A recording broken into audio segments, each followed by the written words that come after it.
बिस्मिल्लाहिर्रहमानिर्रहीम। आज की इस वीडियो में हम बात करेंगे लेटर 19th सेंचुरी पोइट्स के बारे में, यानी विक्टोरियन पोइट्स के बारे में हम आज की इस वीडियो में बात करेंगे। हम उनकी जो वर्क्स है उनको डिस्कस करेंगे कि उन्होंने कौन सी वर्क्स लिखी है, उन पोइट्स ने कौन सी काम किया है लिटरेचर में, ख़ासकर पोइट्री में। तो उन पोइट्स के बारे में बात करना स्टार्ट करते हैं। तो सबसे पहले हमारे साथ है अल्फ्रेड लॉर्ड टेनिसन। तो अल्फ्रेड लॉर्ड टेनिसन जो है ना, वो chief figure in 19th century poetry. वो एक चीफ फिगर है इस 19th सेंचुरी लिटरेचर में, ख़ासकर पोइट्री में। 19th सेंचुरी पोइट्री में वो एक चीफ फिगर है और ज़्यादातर लोग जो है ना उनको नंबर 1 पोइट जो है ना विक्टोरियन पोइट्स में से नंबर 1 पोइट्स उनको जाने जाते हैं और जानते हैं। और वो जो है ना एक ग्रेटेस्ट पोइट है इस विक्टोरियन एज के। और उन्होंने वॉल्यूम ऑफ पोएम्स लिखे हैं, चंद पोएम्स है जो कि कंटेन करते। Volume of poems contain the lady of Shalott उन्होंने लिखा है। ये बहुत अच्छा पोएम है, एक लेडी के बारे में है जो कि अपनी हस्बैंड का इंतज़ार करती है। और फिर इसके बाद द लोटस ईटर, ये भी उन्होंने लिखा है और एक अच्छा पोएम है ये भी। फिर इसके बाद यूलिसिस भी एक अच्छा पोएम है जो कि एक ड्रामेटिक मोनोलॉग है। और यूलिसिस में ऐसा है कि एडवेंचर्स करना चाहते हैं।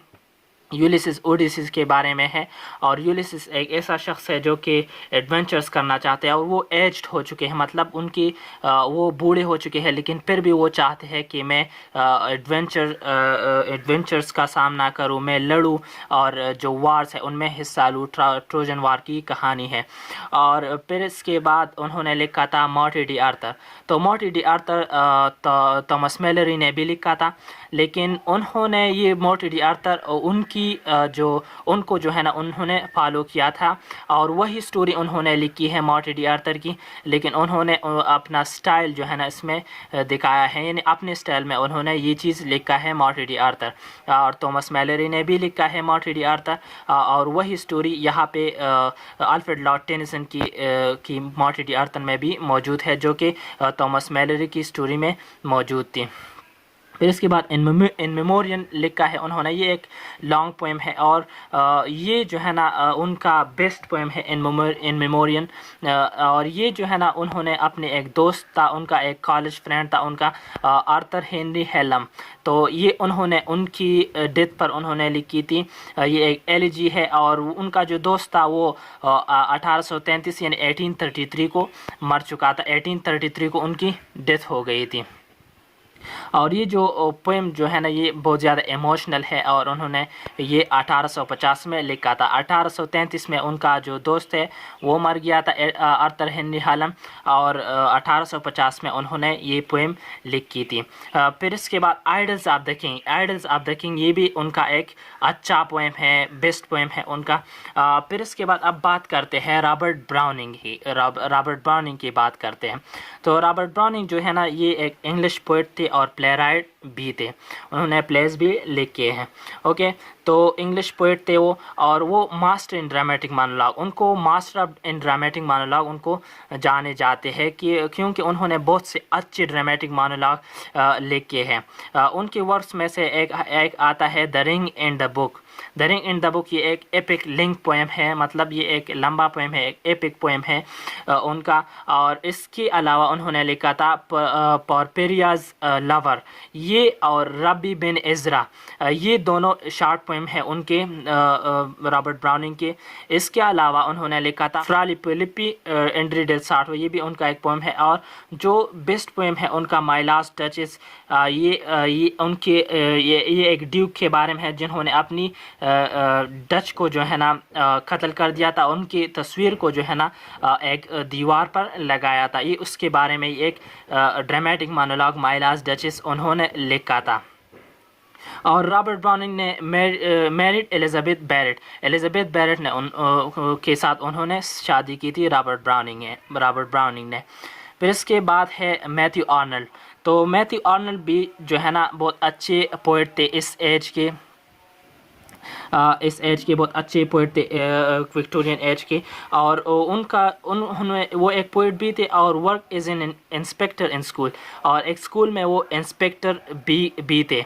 और वो जो है ना थॉमस आर्नल्ड का बेटा था। थॉमस आर्नल्ड उनके बाप का नाम है, वालिद का नाम है थॉमस आर्नल्ड। और थॉमस आर्नल्ड जो है ना वो रग्बी स्कूल में एक हेडमास्टर हुआ करते थे।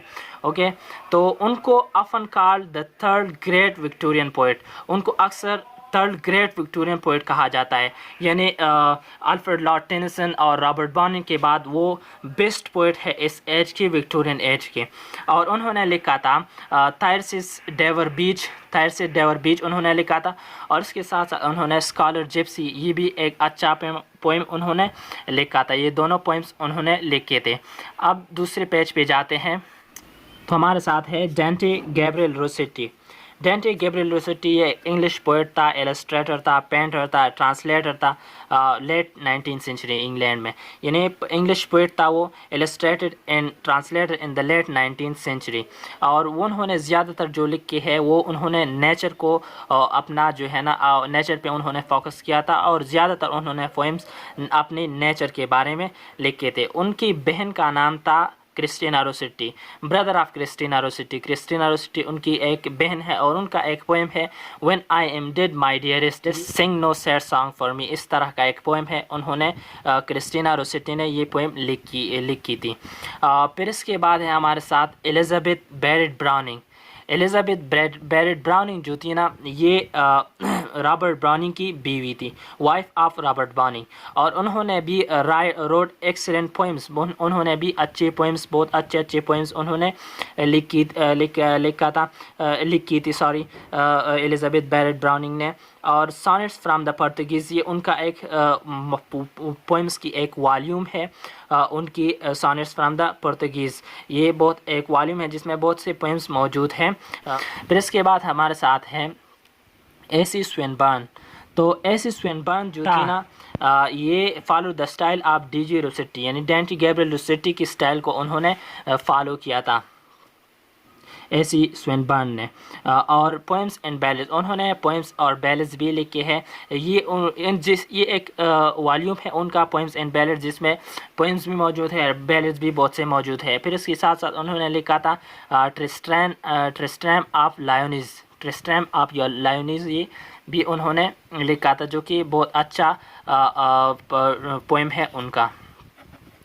इसके साथ साथ हमारे साथ है एडवर्ड फिट्जगेराल्ड जो थे ना वो ट्रांसलेटेड रुबाइयात ऑफ उमर ख़याम।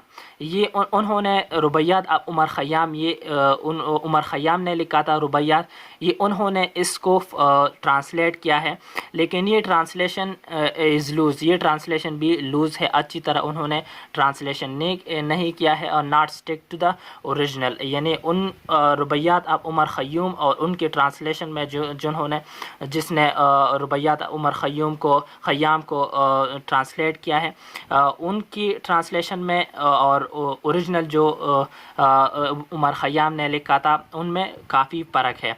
फिर इसके अलावा और भी पोइट्स हैं, रुडयार्ड किपलिंग है, और उसके साथ साथ फ्रांसिस थॉम्सन है। तो रुडयार्ड किपलिंग जो थे ना ये एक वाइट पीपल को, यानी जो गोरे लोग हैं उनको ज़्यादा पसंद करते थे। मतलब वो ख़ुद भी एक गोरा था, मतलब एक इंग्लिशमैन था वो। लेकिन वो जो थे ना वो कहते थे, उनकी एक बात है कि ये जो गोरे लोग हैं ना, ये जो और लोग हैं, जो बड़ी सईर वाले लोग हैं, इस तरह के और लोग हैं, तो वो ये जो गोरे लोग हैं ये उनकी परवरिश के लिए ये लोग पैदा हुए हैं, इस तरह के वर्ड्स वो यूज़ करते थे। और उन्होंने एक पोएम लिखा है वाइट मैंस बर्डन, उनका एक पोएम है, अगर आप देखेंगे तो आपको पता चलेगा। फिर इसके साथ फ्रांसिस थॉम्सन है। तो फ्रांसिस थॉम्सन भी एक अच्छा पोइट था इसी एज का, जो कि विक्टोरियन एज से ताल्लुक़ रखते थे। तो ये थी चंद बातें जो कि आज हमने विक्टोरियन पोइट्स के बारे में की। अगर आपको ये वीडियो अच्छी लगी हो तो आपसे आखिर में एक रिक्वेस्ट है कि आप प्लीज़ हमारे चैनल को सब्सक्राइब करें और इस वीडियो को अपने दोस्तों के साथ शेयर करें, ताकि वो भी इसके बारे में जान सके। और इस वीडियो को लाइक ज़रूर करें। बहुत शुक्रिया।